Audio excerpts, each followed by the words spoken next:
Hiya, I'm Helen. So my name is Clementine Smithereens. My name is Kyra Kane. I work for the police. I'm a call handler and I take emergency calls and non-emergency calls. I have people come to my house and then we have sex and then they pay me and then they leave.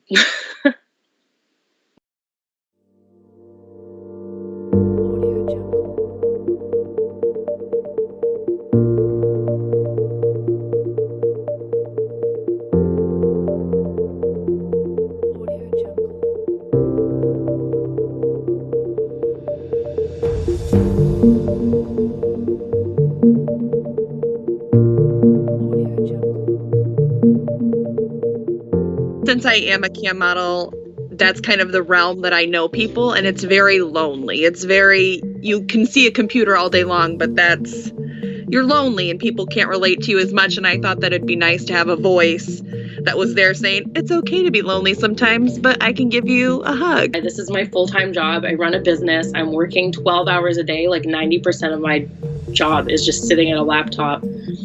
I love meeting people that I wouldn't normally interact with in real life. So, like lawyers and doctors and like maybe people who are really right-wing while I'm really left-wing, and we'll have interesting conversations. And just like connecting on an intimate level with someone can be really magical. And I've just like learned a lot, and I've met a lot of amazing people. I'm a mother, and so this does give me the ability to stay home. Like I can work for the school and I can do things, and I'll be there for all the plays and dances and games. I never want to stop doing I don't think I ever want to stop doing sex work. I just really love it. It's super fun. The community is amazing. But yeah, I mean, music has always been a passion of mine. And I've always supported it with whatever job I've had. I was a server at a restaurant, and I was driving forever to get there and making no money. And I've always wanted to work from home.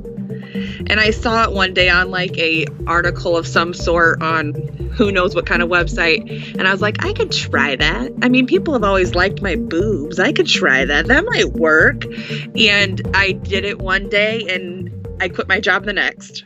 Some really crappy life stuff happened to me, and I got like deported from the UK actually. Yeah, I was like really mentally not in a good place, and I couldn't hold down a normal job, and I didn't really know what I was doing, and like I put myself in some really dangerous situations. As time progressed, it like sort of became more healthy, and then I like got back into it, and I met the community here in Vancouver where I live, and just found a lot of support and started to learn more about like the business side of it and like how to market myself and how to stay safe and how to have fun. And then it just really sort of turned into a career. A female rang the police. She was an escort at the time. And she'd taken a man to a hotel room and went into the bathroom. When she came out, he was gone and he'd taken £2,000 out of her bag. When I took the call, it was treated as any other theft. It was, she had to make a statement. It was investigated and started, we have to put statistics in, obviously, like any other theft. It was treated exactly the same. I know that before the internet, a lot of sex workers had to work in really dangerous conditions, like on the street, which makes it more difficult to screen clients, to communicate with other sex workers, to like share information. I always have a kite string if I go to an out call. So if I go to someone like a client's place, I'll always have someone that I like text from the bathroom and text when I leave to like always check in on me. And here we have Sesta and Fausta, and so it's making it harder because like people have to underground talk about like whether or not a client is good or bad and all those things getting vetted. And before there was websites for that, and there was very easy access for girls to get together. And so if it was legal and it wasn't shamed, it'd be a lot easier to keep people healthy and keep people safe. To sell sex for money in the UK is legal. It's just you can't manage a brothel. You can't make money out of somebody else being a sex worker. I think that they should be regulated. If that's their profession, then they should pay taxes, national insurance, just as any other normal job. The difference between decriminalisation and legalisation is decriminalisation means you can't get arrested for sex work. Legalisation just means that you would have to pay your taxes, you'd have to pay national insurance. It would be like any other job, the way any other job is regulated. Legalizing anything means that you place restrictions on it.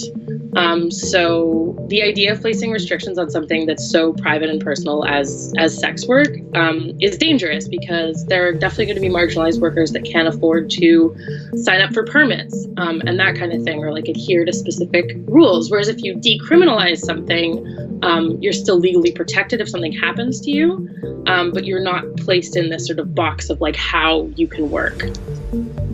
Of course, we want to decriminalize it because at that point, it's just letting it go. Like, the government can't get involved. And so if you legalize prostitution and sex work, they'll be like, hey, you guys can't only work Mondays.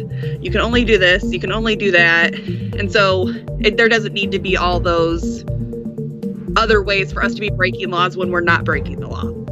I do think in the UK it will be regulated because they're trying to push laws through at the moment through Parliament, and I think it will be decriminalised as time goes on. You know, you look at other countries, the obvious one is Holland, Amsterdam, and there doesn't seem to be as much violent crime around it. I think people's perceptions of the sex industry have changed an awful lot, and in time, I don't know how many years it will be, but not too distant future, I think it will be decriminalised and legalised. Obviously, recently, some of the websites, especially in North America and the States, have been shut down. So, like, it's getting harder, but we're seeing a resurgence of some more sort of like under the radar sites that are coming to try and stop us from having to move back to the street. 1,000 years it's been going on. So it's just that it was illicit, wasn't it? You can be a stripper. You can be a sugar baby. You can be an escort like I am. It's 2019. Sex work has come so far from where it started like years and years ago. And so I don't know where the future of sex work goes, but I'm going to do my best to make sure I fit into that future in some way.